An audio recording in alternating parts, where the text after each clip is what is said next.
Olá amigos, 12º episódio do Negócio Mistério desta 4ª temporada. Hoje vamos falar de La Burrita.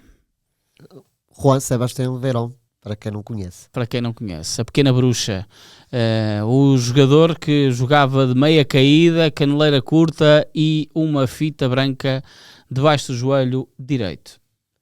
Isso já são pormenores que me ultrapassa. Era careca e usava Exato. pera. Essa era a única, eram as características que eu iria apontar. E depois tinha tinha um suplesse no futebol, tinha uma qualidade. Uma classe.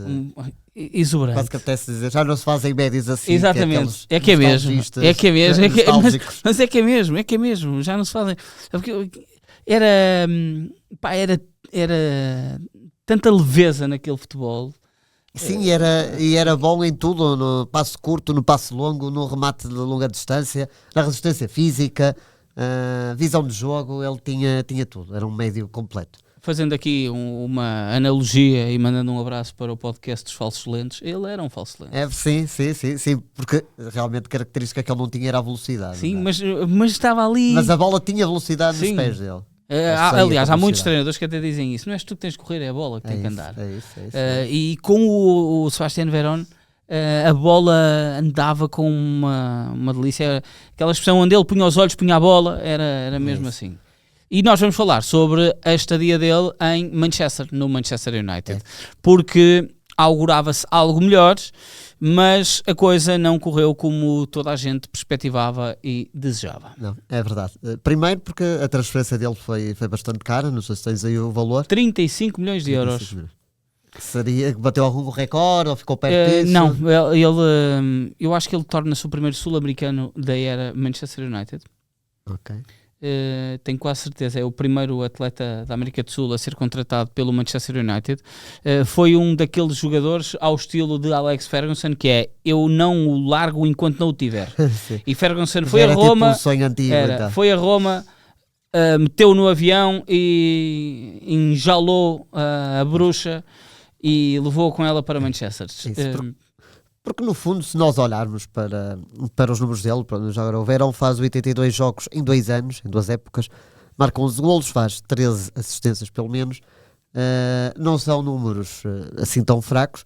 Ele foi sempre utilizado com regularidade, foi quase sempre até titular, principalmente na primeira temporada, mas lá está, o facto de toda a gente o considerar o melhor ou um dos melhores médios do mundo naquela altura, e o peso da transferência, e estamos a falar de um Manchester United.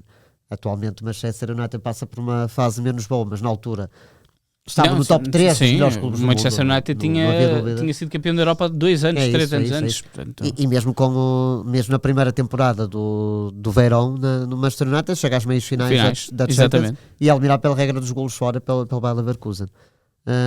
Ou seja, se qualquer outro jogador fazendo o que o Verón fez no Manchester United, nós dizíamos, bom jogador, entrou bem na equipa. Com o Verón, como toda a gente esperava que fosse Verón e mais 10 naquele Manchester United, ficou aquela sensação, o que é que aconteceu aqui, porque ele podia ter dado um pouco mais.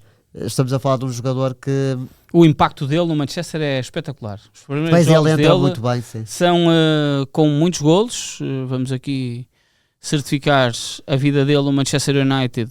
E destes 11 golos que ele marca, a primeira época, como podemos ver aqui, faz 5 golos e 7 assistências. Mas grande parte desses números foram numa fase inicial, não é? É esta fase inicial. Ele chega a ser considerado o melhor jogador do mês da Premier League. É verdade. E sabes que depois deste período, eu até acho que é a seguir a esta derrota com o Liverpool, o Alex Ferguson é contestado na conferência de imprensa. E perguntam-lhe, é contestado sobre as escolhas. E falam sobre o Verón e sobre o que é que se passa com o Juan Sebastián Verón quando tinha deixado de ser o médio do mês, não é? E teve 2 jogos um bocado mais apagados, ao que Alex Ferguson disse, vocês são os idiotas, não falo mais convosco, e levantou-se e pôs-se a andar da conferência de imprensa. Vocês não percebem nada de futebol, não sabem a qualidade que Verón tem. Eu adoro quando os treinadores têm esse balfitio e de repente se passa. Então a gente diz, é muito cavalheiro, mas há sempre momentos em que se passam e soltam toda a gente e isso vai mais. E ele ficou chateadíssimo pelo facto de cobrarem tanto a Verón quando ele já tinha acabado de fazer um mês espetacular. É essa questão. O Verón era um dos melhores médios do mundo naquela altura. E o United também tinha um meio campo poderosíssimo nessa temporada. Sim, o Roy Keane, Paul Scholes, depois nas alas o Giggs e o Beckham. É isso, ou seja, já era por si um meio campo fortíssimo. Houve também essa dúvida, onde é que o Verón vai encaixar nesta equipa, ou quem é que vai sair para entrar o Verón. E talvez esta instabilidade para perceber qual seria o melhor posicionamento do Verón, sem beliscar os outros jogadores que já estavam no United há algum tempo. Sim, Nicky Butt ali. Exato. E todos eles eram campeões da Europa. Se calhar essa questão de colocar o Verón a jogar porque tem que ser, e se calhar fora da posição, poderá ter prejudicado. Vemos que o Verón chega ao United ao lado de um outro reforço de peso, que é o Van Nistelrooy. Van Nistelrooy, exatamente. Que é uma fase de alguma mudança e renovação do Manchester United. Tinha sido o Andy Cole? Pois, muito provavelmente. Dwight York ainda está? Sim, e o Solskjaer ainda se mantém. O Teddy Sheringham também já não deve estar nessa altura. O Van Nistelrooy faz logo uma época brutal no Manchester United, não tanto como o Verón. E estamos a falar, o Verón começa a surgir ali na Argentina e chega à Itália primeiro na Sampdoria, na altura era um viveiro de grandes jogadores, ou até muitos craques que antes de darem um salto ainda maior passaram pela Luigi Ferraris, que ele esteve 2 anos, depois está só um ano na Lazio, ganha a Taça UEFA. É uma equipa muito badalada. Mas ele está 2 anos na Lazio, está 1 ano no Parma. Eu disse Lazio, mas era Parma, que é onde ele ganha a Taça UEFA. Ganha a Taça UEFA. Até uma foto que muitas vezes aparece nas redes sociais, que é o 11 do Parma nessa final da Taça UEFA. Tem o Buffon, tem o Thuram, tem o Cannavaro, tem o Verón, tem o Crespo. É uma equipa verdadeiramente fantástica do Parma. Agora assistimos o Parma a lutar pela manutenção na Série A, mas nessa altura era uma equipa incrível. Sim, sim. Ele ainda fica 2 anos. Fica então um ano no Parma. Sim. E em Roma a Lazio era uma Lazio, a melhor Lazio de sempre. Acho que não há dúvidas quanto a isso. Sim. É campeão logo na Série A com o Eriksen. Ainda fica mais um ano na Lazio. Começa a haver aí, ali a partir de... E esta Lazio é uma Lazio que tem Matias Almeida, Diego Simeone. Sim, no meio campo, Portanto, era um meio campo das Pampas. Sim. E ao mesmo tempo o Verón ainda está no Mundial 98, que está também muito bem. A Argentina chega aos quartos de final. Já como jogador do Manchester United está no Mundial 2002, que não corre bem a Argentina. E é esse problema que ele ganha depois dos anticorpos em Manchester.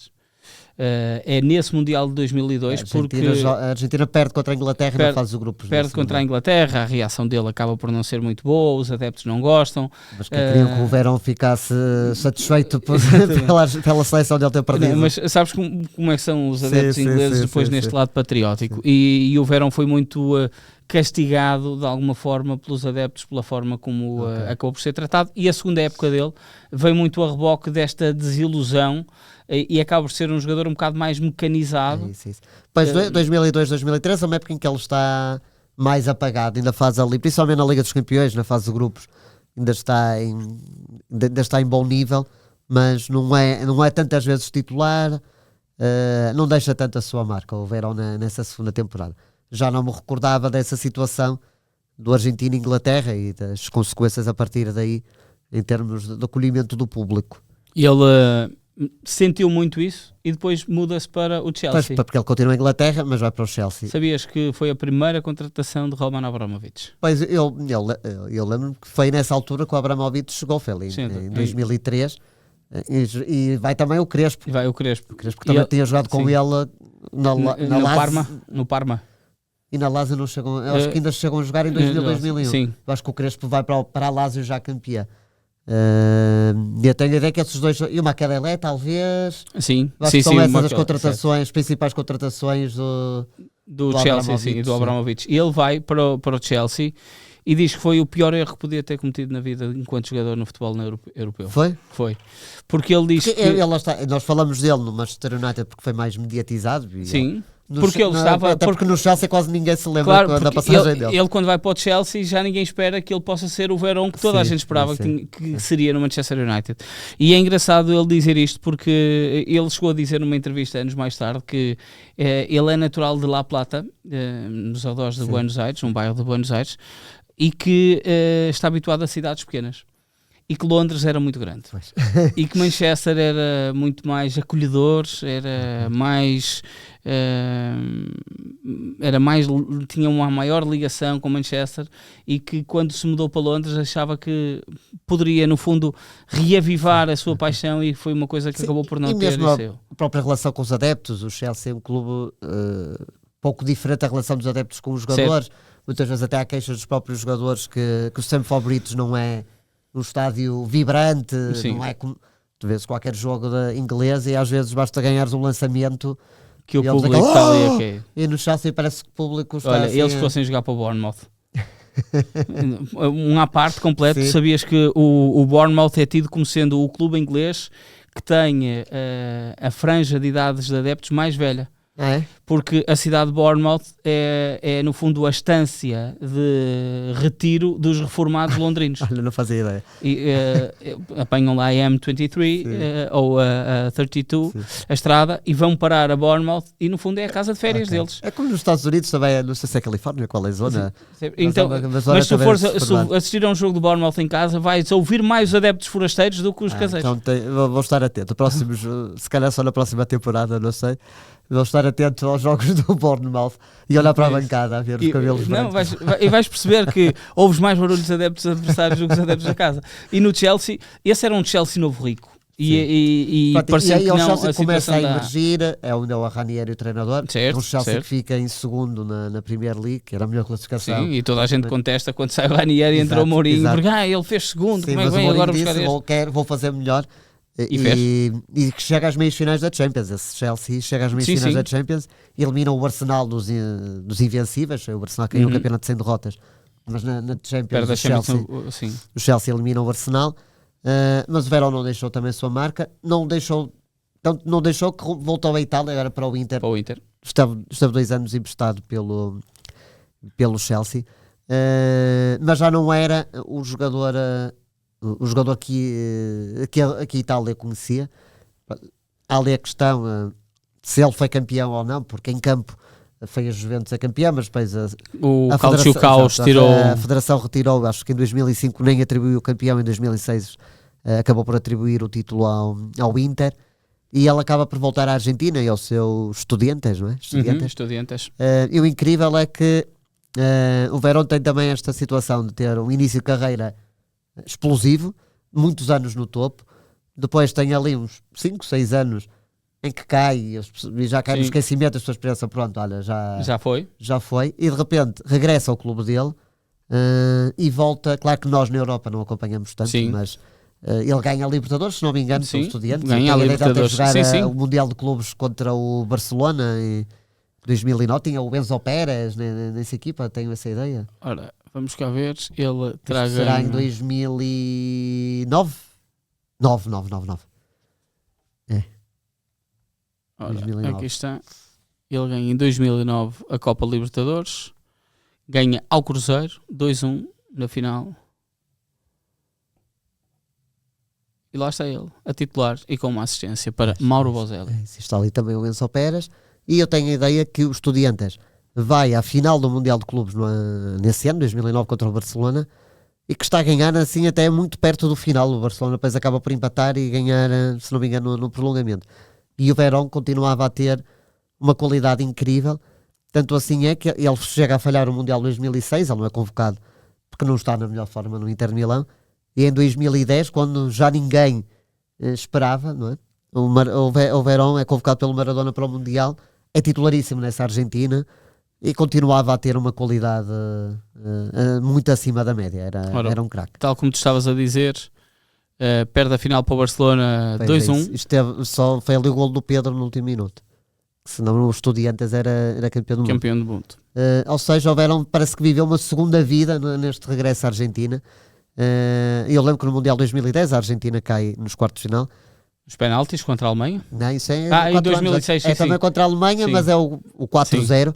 Verdade. E que, se não me engano, até, não sei, não é o Verón, porque eu tenho a ideia que o Maradona, que é na altura o selecionador, contra a Alemanha, coloca uma equipa super ofensiva em campo, para ir com um médio e o resto é tudo para o ataque, e depois ainda tira outro médio e põe mais um avançado.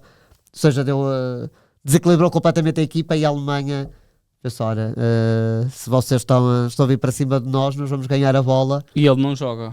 O Verón não joga? Ele não joga. Então lá está. É um dos erros, provavelmente, do Maradona. Depois joga o Mascherano como médio mais defensivo. E temos Di Maria, Messi, Higuaín, Maxi Rodrigues e Carlos Tevez. Isto era 4-1-5.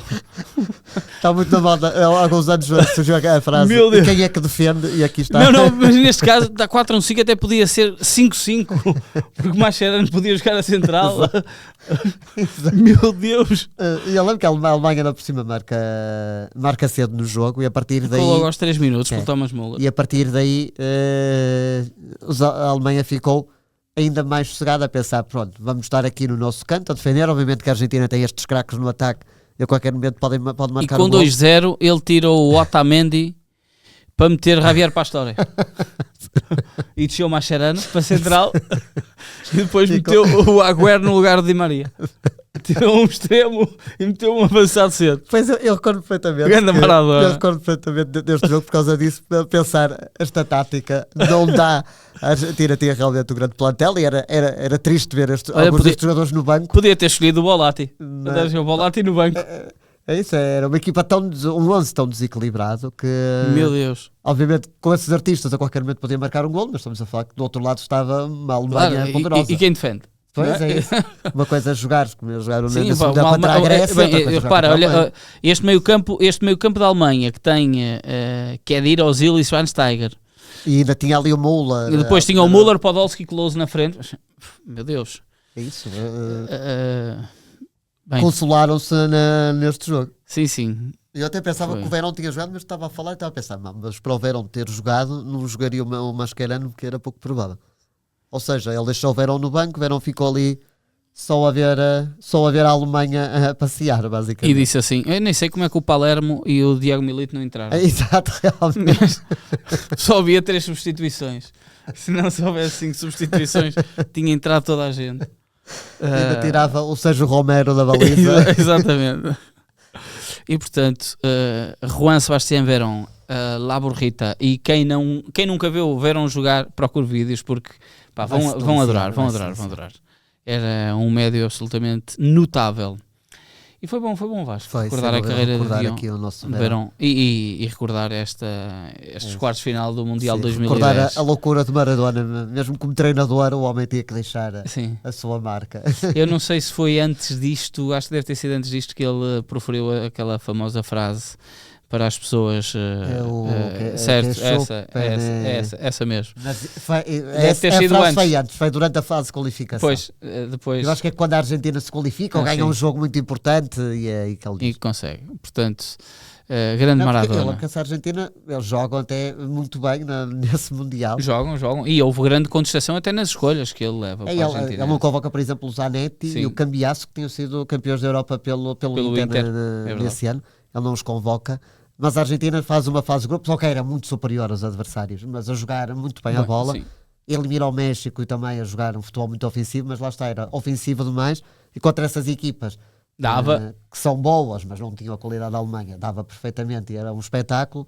Com as outras não. Com as outras é impensável uma equipa jogar dessa forma. Como esta Argentina jogou. E foi uma pena ver o Verón terminar assim a sua carreira na seleção, mas foram mais de 70 jogos, 73 jogos com a camisola da Argentina, esta mesmo que hoje eu trago vestido. Bem bonita. Meus senhores, um abraço e até para a semana. Um abraço.